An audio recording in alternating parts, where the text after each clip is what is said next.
with some really interesting statistics that I came across in preparing for tonight's discussion.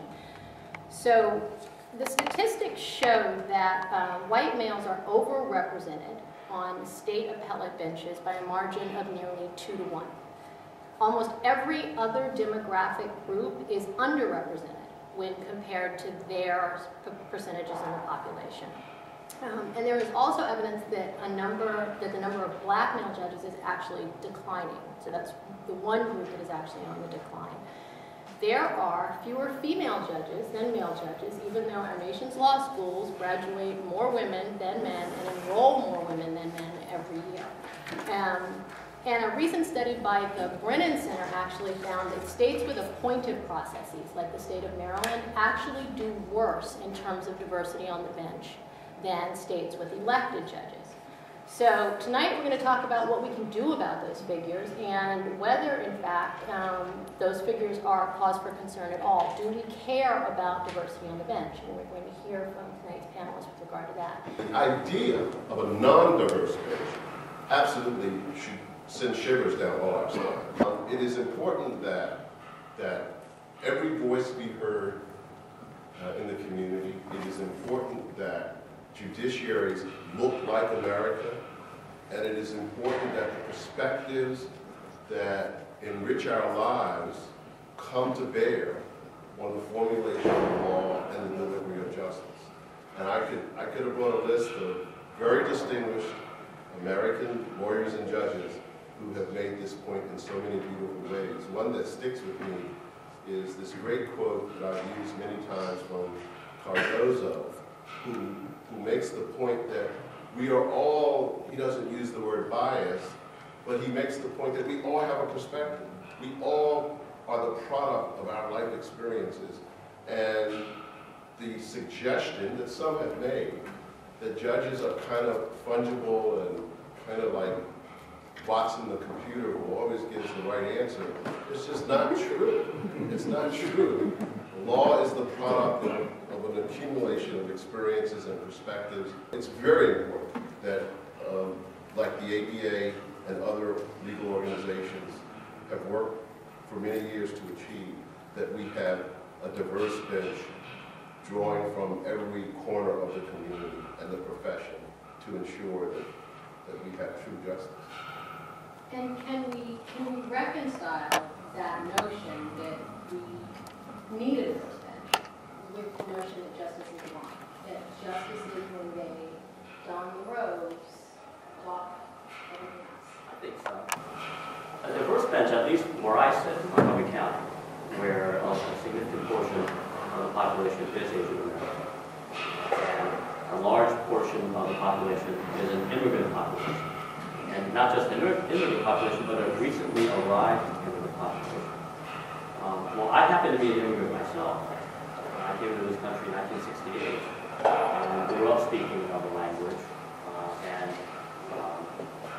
I grew up in what is considered the ghettos of Los Angeles. If you're familiar with Los Angeles, it's the Rampart division of Los Angeles, and that's my hometown. So, and the reason why I bring this up is, as I was saying that to the audience, I saw recognition in nodding and agreeing with what I was talking about.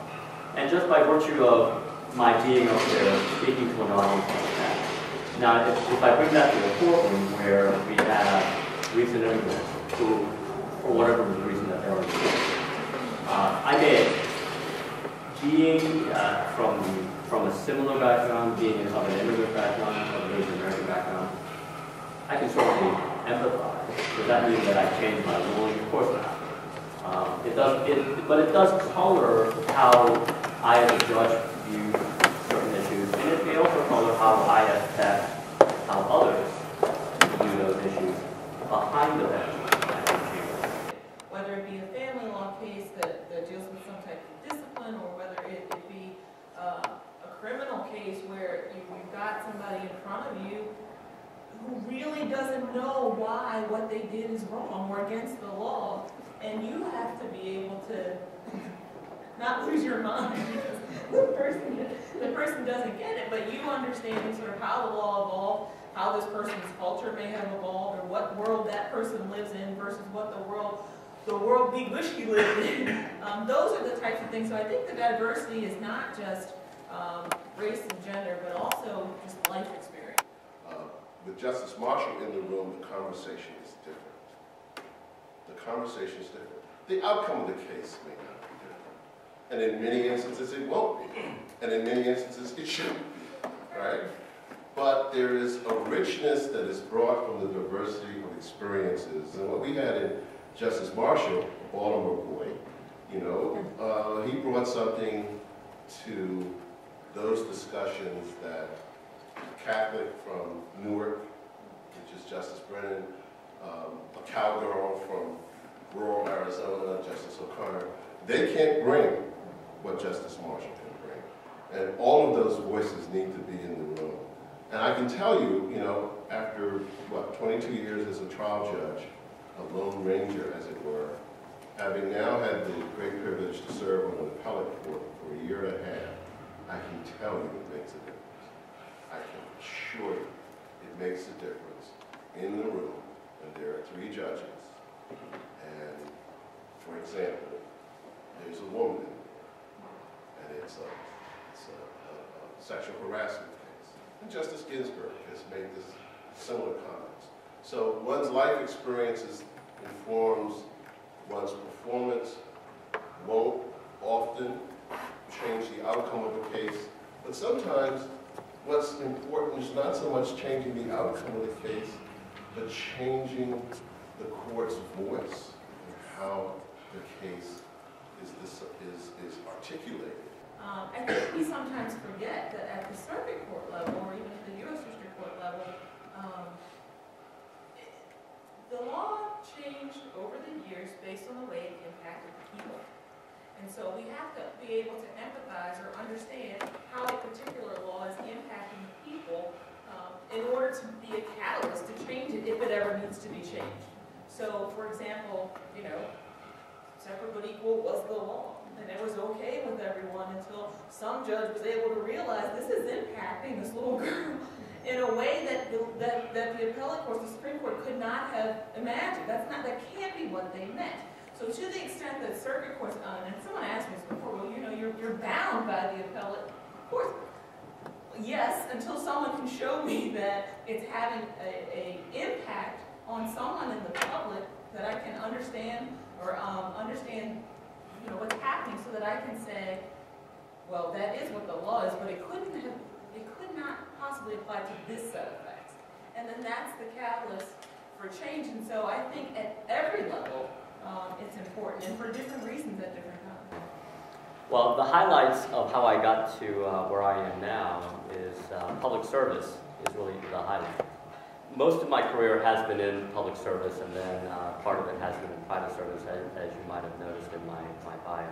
But it's really, I base a lot of what I know and how I do things based on my career in public service as Assistant Attorney General and as an Associate County Attorney. My litigation experience has been at the state and federal trial and appellate courts levels. And most recently, before becoming a judge, I had been trying cases in Montgomery County in the circuit courts and in the Greenbelt District Court doing jury trials. And, you know, one day someone suggested, have you considered applying for a vacancy? Which was kind of the barometer for me to decide, well, maybe I should. Because as an Asian American in Montgomery County in Maryland, there never had been an Asian American on the bench. I never thought it possible, but when someone suggested it, someone whose opinion I respected, I did think to do it. And after 3 tries, I did do it. And it went according to someone's plan. I think the key for me, and being able, I think, to reach this goal at such a young age, I don't know what so, the key, for me, is the diversity of the practice that I had in the years that I did practice. I started out as an assistant public defender, so I did the criminal defense law. I left within the public defender's office. I did juvenile delinquency. I had worked on some juvenile delinquency issues that were global before I actually representing the children in court, and then having represented the children. I worked in the district court as an assistant public defender. I worked in the circuit court as an assistant public defender. I had, Baltimore City, you get 11 jury trials in 11 months, and then, you may even get more than that, but you actually, you're going to trial all the time, and so the trial experience that you might get in a different practice may take longer if you were not in public service. But again, I'm not saying that that's the key. By the time I applied for this position, I had comfortable experience, not just a case or two, but comfortable experience that I knew sort of how to handle a strong or a large civil litigation or a large criminal case or a large employment case or whatever the situation would be. Well, like my colleagues, my path was also largely through public service. But I have to say, I spent very little time between coming to believe I wanted to be a judge and actually becoming a judge. It was not really ever an aspiration. I clerked for two very fine federal judges at the trial and appellate level, and I think I was largely convinced by my close-up look that I didn't want to be a judge. It was hard, tortured decision-making, but more importantly, I just saw myself as sort of a hotshot litigator, and specifically a civil rights litigator. That's why I went to law school. That's what I wanted to do, and indeed, immediately after my clerkships, I went to the Justice Department Civil Rights Division, where, frankly, if the 1980 election had turned out differently, I probably would have spent a career, I would like to think a distinguished career, as a civil rights litigator. I love to tell this story. I taught civil procedure, and the thing about federal civil procedure is to do it well, and I like to hope I did it well, but to do it well, you really become an expert in every field of law. And the reason for that is when you assign a civil procedure case, the case is about something other than civil procedure. It's a torts case, or it's a contracts case, or it's a statutory interpretation case. There's always some background law, substantive law, and Maryland being Maryland and law students being law students, always challenging the professor, I full well understood, Professor Hutchins, right, that you absolutely had to be an expert on everything. And so what teaching civil procedure gave me was the opportunity actually to read a lot of law. And reading law, some of it very ancient, some of it more current, I came to realize, and this will sound hokey-pokey, but I've said it before, and it's my story, I'm sticking to it. I came to realize that judges are teachers. Judges really are teachers. To the community, to the lawyers, to the litigants. When you make a decision as a judge, you're sort of teaching people about what the law is, what democracy is, what the rule of law is about, etc. And so it was in that really moment in time that something clicked in me and said, well, I love teaching so much, maybe I would make a good judge. And I was in the right place at the right time and got appointed to my first position as a member of the District Court of Maryland, the Court of Limited Jurisdiction here in Baltimore, which I loved. I spent a year in landlord-tenant court, did misdemeanor criminal stuff, non-jury stuff, really loved it, and then over time sought and was appointed and then ultimately re-elected to this court, shortly after which I was appointed to the federal trial bench by President Clinton. So it's been 24 years of just wonderful experiences, constantly learning and teaching. One of the things, in describing all of your paths to the bench, one of the things that at least stood out to me, and may or may not have stood out for the audience, was that all of you logged some time in an agent's office or a U.S. Attorney's office. Is that required? So there's certainly this perception that you cannot ascend to the bench with just a career path at the public defender's office. And your career path would seem to suggest that that's true. Do you think it is true? Or? Can I take a stab at Absolutely. that first? Only because even as a young lawyer back in 1985, I saw that the Attorney General's office was a clear path. And, you know, if you look at the state's attorney's stats, the same thing, you're going to see that, and the public defender's office, the same thing. But that was an impression that was left on me, and it was really an indelible impression. And as a young lawyer, it didn't seem to me that that's the path that I was going to take, but it ended up being the path that I took. And looking back on it now, I feel very fortunate that I had the opportunity to do that.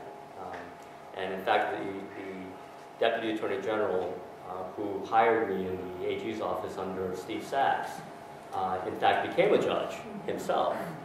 And, you know, for my part, I can kind of trace back connections from lawyer to judge, so on, going back for many years for people, you know, that I know directly who have taken that path. You guys agree, or? I don't know that I agree, and I don't know if I'm the right person to ask, but I don't know that it's necessarily required. I would be hesitant to say that. I mean, I think I agree with Judge Kim that the stats are there. However, I think, from my experience, I think what nominating commissions want to see is they want to see your quality of work, which at the Maryland Attorney General's office, there's sort of no escaping the high quality of work.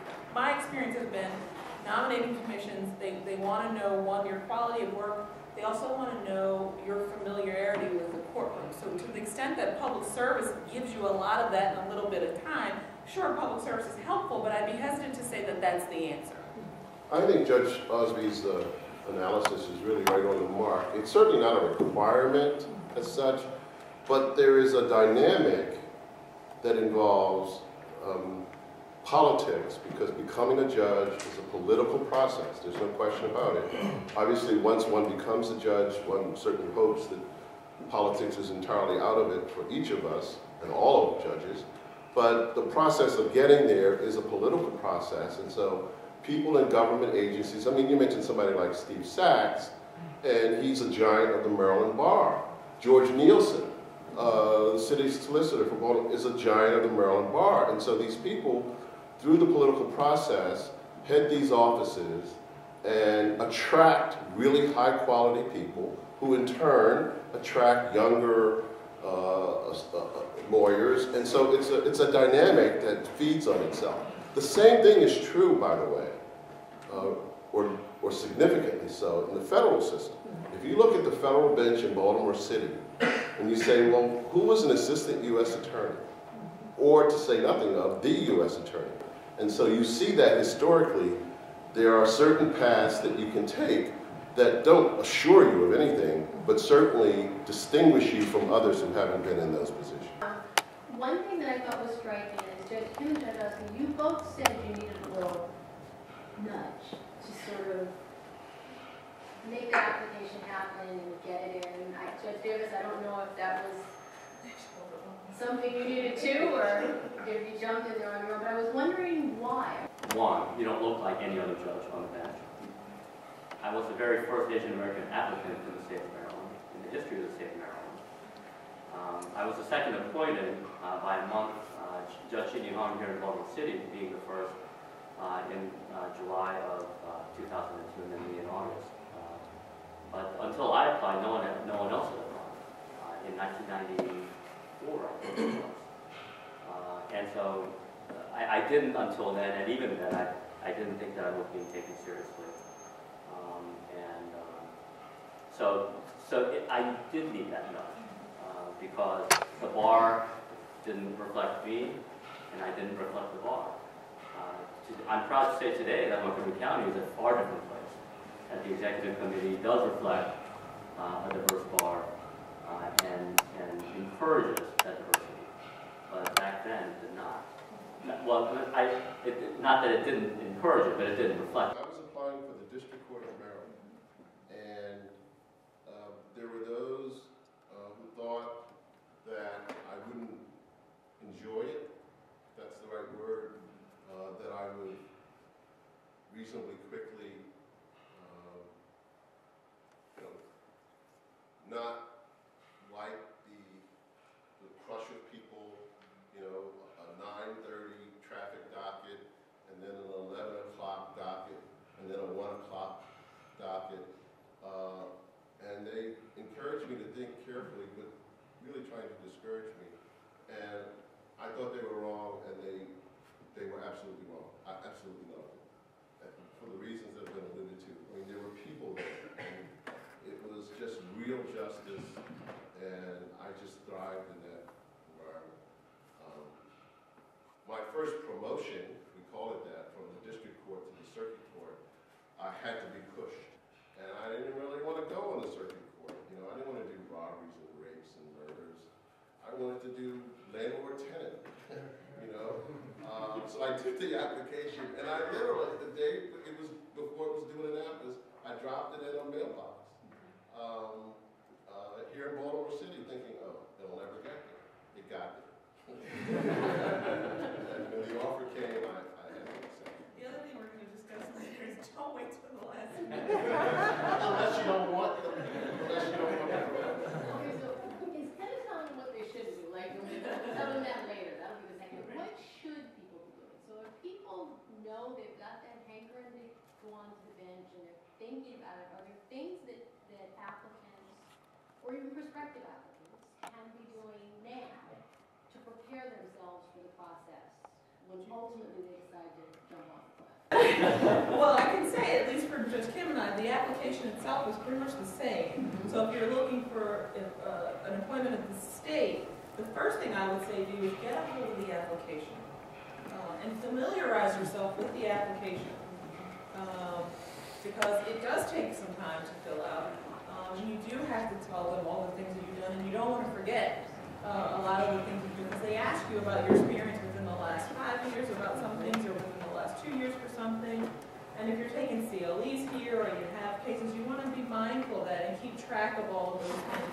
And also you want to familiarize yourself with the people who are involved in the process. So every single bar association has a judicial nominating committee. So you want to familiarize yourself with all of the specialty bar associations, the minority bar associations, your local bar association, and their process and what they're looking for. So that, to start, I would say start there. Does that mean you have to actually go out and join all those bars, or just kind of? Let me say this: even if you're not appointed by judge, I don't know why you wouldn't join all. I mean, you're an attorney practicing in the state. You're practicing with all of the same people. It means a world of difference to make sure that you're involved. I used to be the president of Montgomery City Bar Association, and before that, or before or after that, or during it, I was doing the judicial nominating committee things, and I was always on it, and we always interviewed, and we interviewed all over the state. No matter where you're applying, don't be fooled into thinking Monument only wants to see the judges in the city, because we practice everywhere. So anyway, so we'd interviewed for every seat everywhere. But in my process as being an active member in this bar association, I had the opportunity to meet Judge Wade in Dorchester County shortly before he was appointed.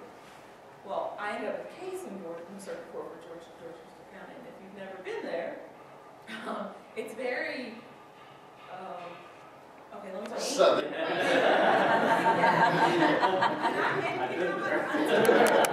Until then, I have been in every court in the state working for the Attorney General's office, which was, having all over the place. And so I get there, and of course I get there early, and I'm sitting in the hallway, and I kid you not, an attorney walked up to me, because I clearly was not a client of someone, and he walked up to me, and he had on his matlock suit. Matlock, and just blatantly says, I don't believe I met you. Like, who are you? That's what he said. I don't know. All right, so I introduced myself, and then it became a whole other sort of small town issue. Attorney General, what's the Attorney General doing in our town? I'm like, oh gosh. I just have a case, So we're all in the hallway, the courtroom's not open yet. We get into the courtroom, and we're all sort of sitting there, and we're waiting for the judge to come out. I didn't know who the judge was going to be. So he's sitting there with the other Matlocks. He's like, she's our Attorney General. And you could hear them. It was, and I had been practicing law for a while, but things can still make you uncomfortable after a while. I'm like, okay, great. And there's no other African American. I don't even think there were any other women lawyers in the room. There were probably like 3 or 4 lawyers